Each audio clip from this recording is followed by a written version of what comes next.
മന്ദാരത്തിലേക്ക് എല്ലാവർക്കും സ്വാഗതം. ഇന്ന് ഞാനൊരു കുഞ്ഞു വീഡിയോ ആണ് ഇടുന്നത്.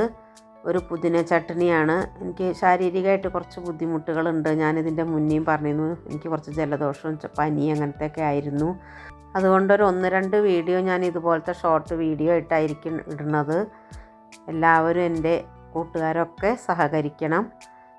ഈ പുതിന ചട്നി ഉണ്ടാക്കാൻ വേണ്ടിയിട്ട് ഞാൻ ഒരു 1/2 മുറി തേങ്ങ എടുത്തിട്ടുണ്ട്.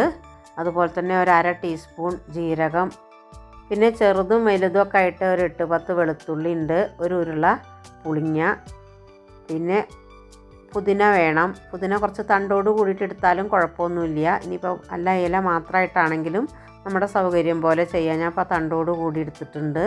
പിന്നെ ഒരു പിടി മല്ലിയുടെ ഇല, പിന്നെ എരിവിന് വേണ്ട പച്ചമുളക്. ഞാനിപ്പോൾ ഒരു 3 ചേർത്തിരിക്കുന്നത്. അതൊക്കെ അവനവൻ്റെ ഇഷ്ടം പോലെ ഉപയോഗിക്കാം. ഇനി നമുക്കിത് മിക്സിയുടെ ചെറിയ ജാറിലിട്ടിട്ടാണ് അരച്ചെടുക്കുന്നത്. എൻ്റെ പുളിങ്ങ കുറച്ച് ബ്ലാക്ക് കളറാണ്, കുറച്ച് പഴകിയ പുളിങ്ങ ആയതുകൊണ്ട് ചട്നിയും കുറച്ച് കറുപ്പ് നിറത്തിലാണ് കിട്ടുക. അല്ല നമുക്ക് ഫ്രഷ് ആയിട്ടുള്ള നല്ല പുതിയ പുളിങ്ങയാണെങ്കിൽ കുറച്ചും കൂടി നിറമായിട്ട് കിട്ടും. അതൊക്കെ നമ്മുടെ വീട്ടിലുള്ളതിനനുസരിച്ച് എടുക്കാം. മിക്സിയുടെ ചെറിയ ജാറിലേക്ക് നാളികേരം ഇട്ട് കൊടുത്തു, പിന്നീട് ജീരകം ചേർത്തു. എല്ലാതും നമ്മൾ ഒന്നിച്ചാണ് അരച്ചെടുക്കുന്നത്, വേറെ ഒന്നും അരക്കണമെന്നില്ല. എല്ലാം കൂടി ഒന്നിച്ച് അരച്ചെടുക്കാം.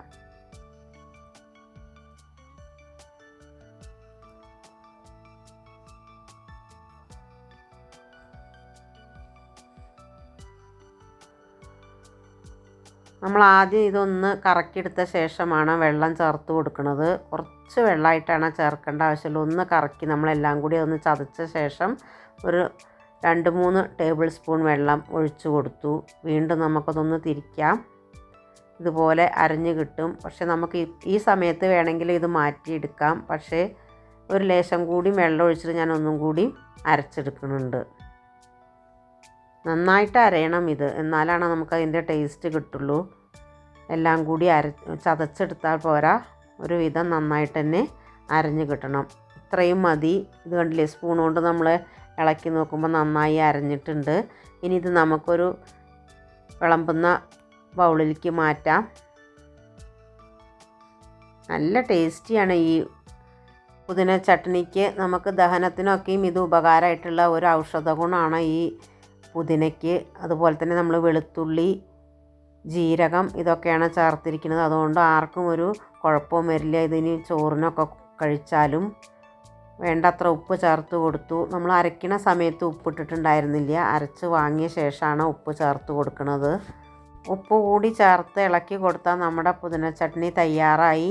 എല്ലാവരും ഇതൊന്ന് തയ്യാറാക്കി നോക്കണം. നല്ല ടേസ്റ്റാണിത്. ചോറിനൊക്കെ നമുക്ക് കറിയൊന്നും ഇല്ലെങ്കിലും ഉപയോഗിക്കാം. കുറച്ച് തൈരും കൂടി വേണമെങ്കിൽ ഇതിലൊഴിച്ച് കൊടുക്കാം. നമ്മൾ ആവശ്യത്തിന് പുളി ചേർത്ത് കൊടുത്തിട്ടുണ്ട്.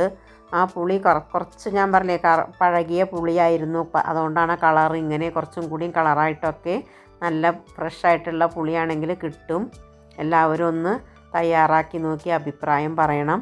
എൻ്റെ ഈ വീഡിയോ നിങ്ങൾക്കൊക്കെ ഇഷ്ടപ്പെട്ടു എന്ന് വിചാരിക്കുന്നു. ഇഷ്ടപ്പെട്ടാൽ ലൈക്ക് ചെയ്യണം, ഷെയർ ചെയ്യണം. എല്ലാവരും ഒന്ന് സബ്സ്ക്രൈബും കൂടി ചെയ്യാത്തവർ ചെയ്തേക്കണം. ഇനി ഞാൻ വേറൊരു വീഡിയോ ആയിട്ട് വരാം.